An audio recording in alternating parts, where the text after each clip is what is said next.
Sama saja kalian menjumlahkan bilangan genap dari 2 sampai dengan 100 itu jumlahnya semuanya ada berapa, begitu maksud dari soal ini. Ya, kalian bisa menggunakan cara ini. Kalian pasangkan 2 ditambah dengan 100. Berapa hasilnya? Ya, 102.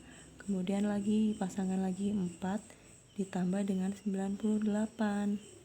Hasilnya berapa? Ya, 102. Ternyata sama ya. 6 ditambah dengan 96. Berapa hasilnya? Oh, 102. Jadi nanti kalau ditambahkan lagi hasilnya ternyata sama ya pasangan-pasangan itu. Nah, dari 2 sampai dengan 100 itu kira-kira ada berapa pasang ya? Ya, ada 25 pasang. Berarti nanti untuk mencari jumlah dari semua ini, kalian bisa kalikan 25 dikalikan dengan hasil dari setiap pasang itu kan 102. Kali dengan 102. Hasilnya adalah 2550. Atau kalian juga bisa menggunakan rumus ini. Kan ini ya, jumlah dari bilangan ini itu rumusnya banyaknya bilangan per 2 dikalikan dengan bilangan pertama ditambah dengan bilangan terakhir. Nah, ini ya rumusnya. Kalian bisa menggunakan rumus ini. Banyaknya bilangan itu maksudnya banyaknya bilangan genap ini ya. Bilangan genap ini dari 2 sampai dengan 100. Itu ada berapa banyaknya? Ya, banyaknya ada berapa? Ada 50 kan? Ada 50 dibagi dengan 2. Kemudian dikali dengan bilangan pertama. Bilangan pertama ini di sini 2. Ditambah dengan bilangan terakhir. Bilangan terakhir di sini 100. Nah, terus kita hitung. Ini hasilnya 25 dikali dengan 102. Ternyata sama dengan cara yang pertama tadi ya. Hasilnya adalah 2550. Untuk nomor selanjutnya yaitu nomor 9, suhu sebuah benda padat pukul 9.00 adalah 4 derajat Celcius. Kemudian benda tersebut dipanaskan sehingga suhu naik 5 derajat Celcius setiap 30 menit. Pada pukul 12.00, pemanasan dihentikan sehingga turun 4 derajat Celcius setiap 20 menit. Tentukan suhu benda padat pukul 15.00. Berarti kita ilustrasikan dulu soalnya ya. Jadi pada pukul 9 itu suhu bendanya itu berapa? Suhu bendanya itu 46 derajat Celcius. Kemudian benda tersebut dipanaskan sampai jam 12 ini dipanaskan. Jadi dari jam 9 sampai jam 12 itu benda dipanaskan sehingga bendanya suhunya naik. Suhunya naik 5 derajat Celcius setiap 30 menit. Nah, jadi dari jam 9 sampai jam 12 itu terjadi berapa kali kenaikan suhu? Ini kan padahal setiap 30 menit itu naik 5 derajat Celcius ya. Nah, berapa kali ini kenaikannya? Caranya, kita cari selisih waktunya dulu. Ini dari jam 9 sampai jam 12 kan berapa? 3 jam ya. 3 jam kita jadikan menit. Itu berapa menit? 3 dikali 60 karena 1 jam itu 60 menit. Ini 180 menit. Oh, jadi terjadi berapa kali kenaikan suhu? Caranya yaitu 180 dibagi dengan ini 30. Berapa hasilnya? 6. Oh, berarti nanti berapa banyak suhunya naik itu berapa banyak. Ini ya, kenaikan suhunya. Jadi kan tadi setiap 30 menit itu kan naik 5 derajat Celcius, berarti nanti banyaknya kenaikan suhunya itu kan 5 derajat Celcius dikali tadi kan 6 kali ya. Di sini kan ketemunya 6, berarti dikalikan dengan 6. Hasilnya berapa? 30 derajat Celcius. Berarti dari jam 9 sampai jam 12 nanti suhunya naik sebesar 30 derajat Celcius. Berarti pada pukul 12 suhu benda tersebut berubah ya. Tadinya 46 derajat Celcius naik 30 derajat. Tambah 30 derajat Celcius. Berapa? Ya, 76 derajat Celcius. Nah, kemudian dari jam 12 sampai jam 15.00 itu kan suhunya turun ya.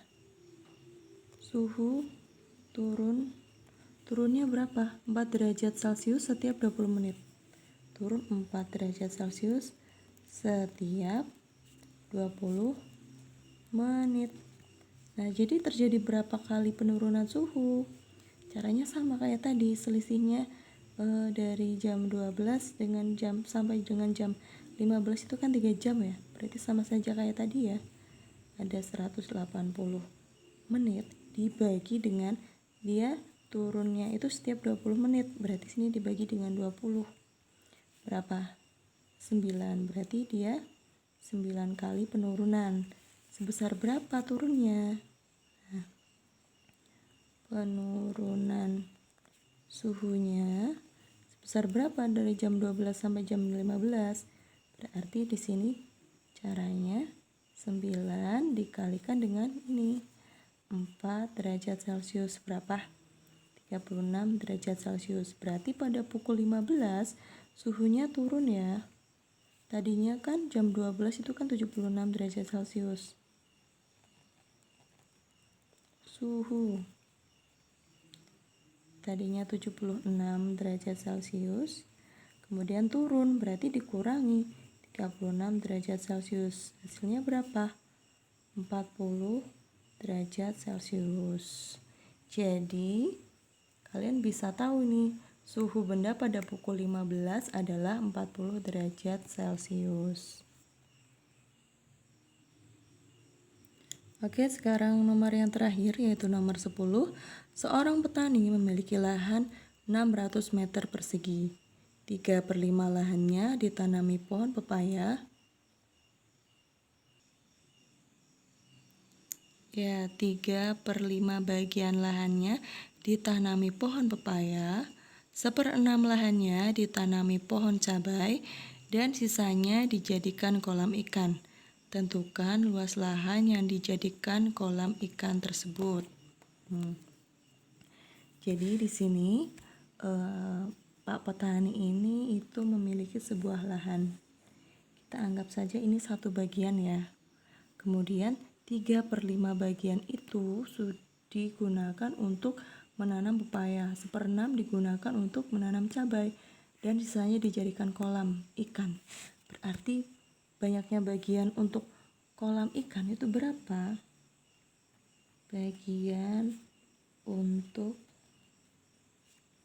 kolam ikan itu ada berapa bagian? Caranya ini kan tadi lahannya kan satu bagian ini ya. Jadi 1 dikurangi. Nah, untuk menanam pepaya tadi berapa? 3/5. Berarti dikurangi 3/5. Kemudian dikurangi lagi untuk menanam cabai itu 1/6. Kurangi 1/6. Nah, sisanya ini kan untuk kolam ikan ya. Ini. Jadi caranya seperti ini. Kemudian dikurangi ya. Ini 1 dijadikan pecahan kan sama saja dengan 1/1 ya. Sini 1/1. Nah, berarti kita bisa mengurangkannya dengan cara menyamakan penyebutnya terlebih dahulu. 1, 5, dan 6 itu KPK-nya berapa? 30 ya. berubah jadi 30. Kemudian ini 30 dibagi 5 berapa? 6. 6 dikali 3 berapa? Ya, 18. Kemudian 30 dibagi 6 berapa? 5. 5 kali 1 5. Hasilnya berapa ya? Berarti sama saja 30 dikurangi 18 kurangi 5 per 30. Hasilnya adalah berapa? Ya, 7 per 30. Berarti untuk dibuat kolam ikan itu 7 per 30 bagian. Nah, itu baru bagiannya. Tapi luasnya berapa? Berarti tinggal kita kalikan nih. Luas kolam ikan ya. Berarti 7 per 30 bagian dikalikan dengan luas lahannya tadi berapa?